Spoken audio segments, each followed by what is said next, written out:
Salam sepak bola, teman-teman netizen atau warganet yang saya hormati semuanya. Selamat bergabung kembali ke konten terbaru dari channel YouTube Triple B. Dan di konten terbaru hari ini saya ingin memberikan analisa dari dua pertandingan di English Premier League yang melibatkan dua klub asal kota Manchester.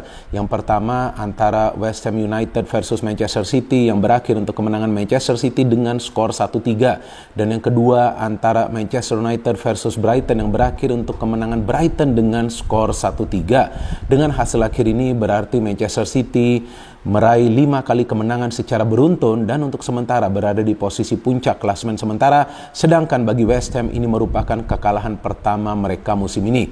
Sedangkan Brighton bisa kembali meraih kemenangan atas Manchester United di kandang. Manchester United setelah terakhir kali mereka menang itu adalah di pertandingan pertama musim lalu pada tanggal 7 Agustus 2022. Dan musim lalu itu mereka menang di Old Trafford ketika mereka dilatih oleh Graham Potter. Tapi musim ini mereka dilatih oleh De Zerbi yang memang adalah pelatih kelas dunia. Luar biasa memang strategi permainan dari Brighton and Hove Albion. Apa strategi mereka? Pass the ball and move forward. Jadi pressing mereka itu memang mereka lakukan, tapi intinya mereka itu terus menyerang. Sehingga di Old Trafford para pemain Brighton itu bisa melepaskan lebih dari 600 kali passing. Gila gak tuh? Padahal bermain di kandangnya Manchester United. Sedangkan dari Manchester United yang saya lihat, para pemain mereka cenderung bermain individu. Rashford yang paling banyak mendapatkan peluang. Tapi seharusnya Rashford juga masih bisa membagi bola jika dia mau. Dan ketika dia membagi bola, sebetulnya bola itu jelas sudah melewati garis keluar dari permainan. Jadi gak ada hal yang kontroversi dari dianulirnya gol dari Højlund, bukan Haaland. Karena Haaland yang mencetak gol juga bagi Manchester City dan total telah mencetak 7 gol bagi Manchester City di awal musim ini. Jadi itulah perbedaan antara Manchester City dengan Manchester United. Jika di Manchester United ada banyak drama di luar lapangan dan ada pelatih yang keras kepala, maka di Manchester City tidak ada drama sama sekali di luar lapangan dan performa mereka gemilang di atas lapangan dan mereka punya pelatih yang bisa meningkatkan performa dari para pemain Manchester City sehingga walaupun Manchester City di pertandingan semalam tidak diperkuat oleh Kevin De Bruyne, oleh Kovacic, oleh Grealish dan juga John Stones serta Gundogan yang memang sudah pindah. Betul kan? Tapi Manchester City masih bisa comeback dan menang di kandang West Ham. Luar biasa memang Manchester City ini teman-teman. Bagi Manchester United bukan soal materi pemain, tapi ini adalah soal mentalitas. Kalau yang saya lihat para pemain mereka mentalnya lemah banget. Padahal ada Casemiro yang sebelumnya juara beberapa kali Liga Champions bersama Real Madrid. Ada Eriksen, pemain yang hebat, pemain yang sebelumnya membela klub-klub besar lainnya. Ada Bruno Fernandes, ya, yang kita tahu adalah kapten dari Manchester United. Tapi kita lihat mereka gak berkutik sama sekali. Dan tampak jelas MU itu kehilangan sosok striker killer. Jadi bukan soal para pemain MU itu tidak mau membagi bola kepada Højlund, tapi dia gak bisa mencari space. Gimana caranya mau bagi bola itu? Pertama-tama teman-teman saya ingin memberikan analisa dari pertandingan antara West Ham versus Manchester City yang berlangsung sangat seru walaupun memang Manchester City yang mendominasi jalannya pertandingan dan seharusnya Manchester City bisa menang dengan skor 1-5 atau mungkin juga 1-8. So many chances for them. Nah ini juga menjadi PR sih bagi para pemain City, mereka harus bisa finish the chances ya. Jangan buang-buang peluang seperti itu. Ini kan lawannya West Ham, kalau lawannya adalah tim yang lebih kuat lagi bahaya bagi mereka. Dan mereka kembali kecolongan dari counter attack kan ketika James Ward-Prowse itu bisa mencetak gol dari umpannya Koval. Nah itu juga salah satu kelemahan dari City. But overall this was a fantastic performance from City. Dan saya melihat Rodri sebagai pemain yang benar-benar penting ya bagi Manchester City sekarang pada saat memang Gundogan sudah tidak lagi berada di tim dan juga Kevin De Bruyne yang cedera. Luar biasa Rodri ini. Gila, dia bisa naik turun, dia bisa menutup area-area yang kosong, dia mendapatkan banyak sekali peluang walaupun dia melakukan satu kesalahan di babak kedua itu kan yang West Ham merancang counter, tapi Ederson juga bagus. Dan yang menarik nih adalah pemain baru mereka ya, Doku luar biasa. Dia mencetak 1 gol. Waduh, gerak-geriknya lincah banget ini pemainnya. Nah, disinilah kepintaran dari Pep Guardiola memilih pemain. Dan walaupun pemain yang dia pilih itu setengah matang, dia bisa matangkan pemain tersebut. Ini beda banget dengan Erik ten Hag.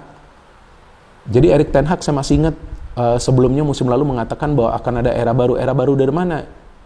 Ini mah era kehancuran Manchester United kalau MU mainnya seperti itu. Ya, tapi nantilah saya bahas soal Manchester United ya. Nah, jadi City ini saya melihat cara para pemain mereka bermain ini mirip seperti Brighton. Pass and move. Ya, mereka ada pressing, sama juga seperti Brighton, tapi pressing mereka itu adalah untuk menyerang. Jadi ketika para pemain City itu menguasai bola, yang mereka lakukan adalah memberikan umpan ke pemain yang paling dekat. Jadi jarang sekali para pemain City itu main direct passing, kecuali mereka di press, kecuali tim lawan itu bermain dengan high pressing. Dan West Ham ini kan mainnya dengan mid block ya, nunggu di tengah. Jadi ya para pemain City aliran bolanya tuh rapi banget. Alvarez, pemain kunci juga di pertandingan ini kan, dia memberikan 2 assist. Dan sebetulnya City sudah harus mencetak gol di menit ke-6 atau 7 itu ketika Rodri mendapatkan peluang. Kemudian Haaland juga mendapatkan banyak peluang. Harusnya Haaland sudah hat-trick di match ini. Bahaya juga lo Haaland lo. Dia finishingnya harus kembali bagus. Oke, dia skor gol, tapi seharusnya dia sudah bisa mencetak lebih dari 1 gol. Sudah seharusnya bisa kill the game jauh sebelumnya. But itu dia, West Ham curi gol kan dari counter attack. Memang itulah kelemahan dari Manchester City.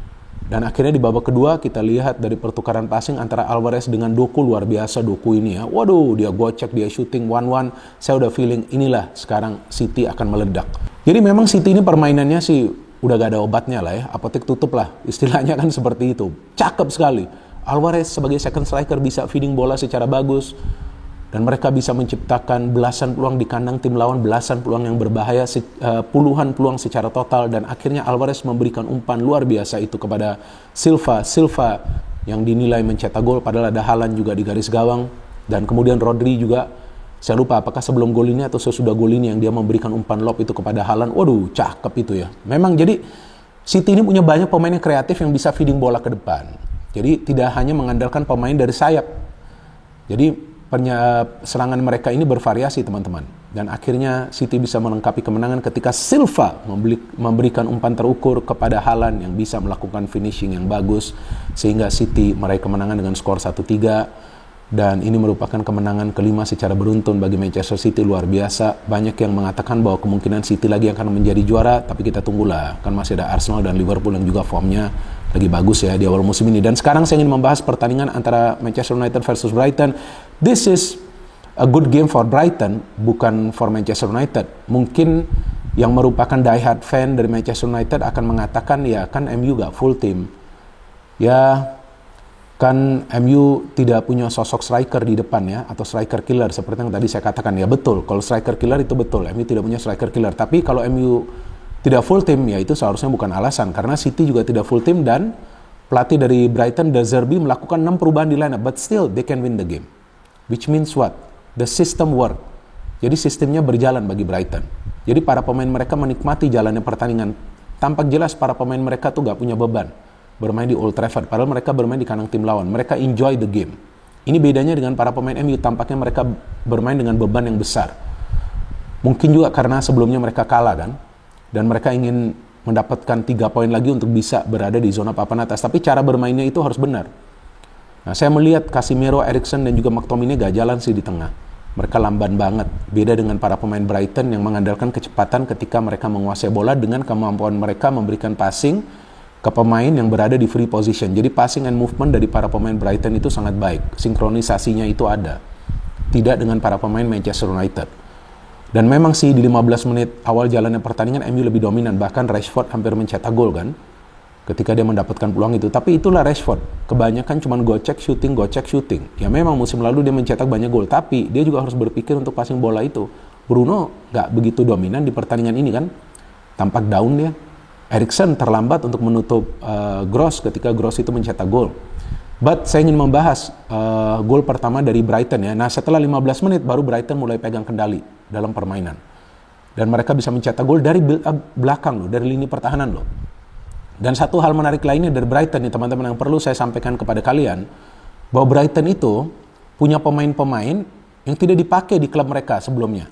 Seperti Danny Welbeck, ya kan, yang gak sukses di Manchester United. Adam Lallana yang gak sukses di Liverpool. Ansu Fati yang sekarang dipinjam dari Barcelona karena di Barcelona sudah tidak mendapatkan tempat. Dan juga Tariq Lamptey ini sebetulnya di Chelsea sebelumnya, tapi memang gak berhasil menembus ke tim utama. Dan dia sekarang bermain di Brighton. Tapi 4 pemain ini kan luar biasa. Bahkan Ansu Fati seharusnya tuh mencetak gol. Mitoma juga seharusnya mencetak gol.